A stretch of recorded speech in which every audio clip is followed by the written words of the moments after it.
I could feel what was going on, but I didn't have, of course, the knowledge to understand why it was so. Like I remember being a kid and being out and just swimming with friends. And I've gotten pulled under and caught in a current. And there's this instant sense of panic. Nature just takes over. Memories like that and experiences like that, that's what I pull from when it comes to capturing that feeling of the terrifying awe. But then also having so many experiences of complete and utter awe and beauty when you're looking at the ocean and you're swimming in it and you just see and understand how enormous it is, that experience and then the respect of it. It's like those two come together that create that emotional inspiration.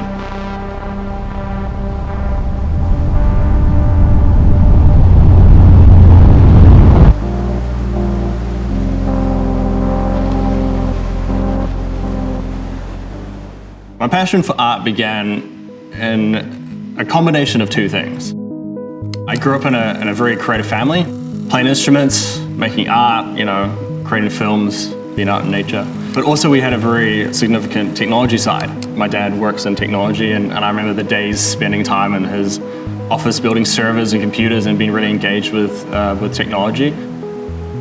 Being in New Zealand gave me a lot of freedom and it created a really strong relationship between me and nature. And that to me I find to be my inspiration, but also what I love to focus on because I'm very much interested in looking at the threads and the themes that connect us all together. So I learned my techniques through a main combination of studying nature and trying to understand the mathematics behind how the universe works. To me, the artwork needs to have a purpose. It needs to have a reason to exist. So for me, I see it as an opportunity to really change how someone is perceiving the world around them. And that is why I use a lot of work that is based in universal laws. When looking at the work, the point of it is to take the complexities of fluid dynamics in nature and distill them down. You see the oceans in the work, you see the detail, you see the motion. This is very familiar to you.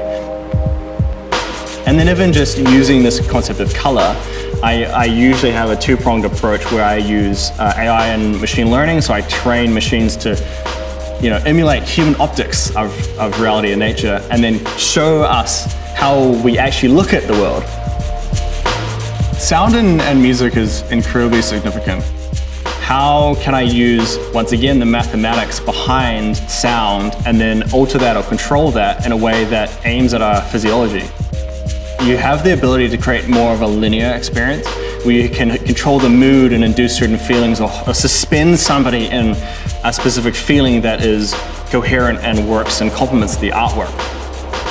Throughout history, there's been the philosophical perspective of the sublime. So with my work, what I'm really trying to capture, I'm trying to capture that.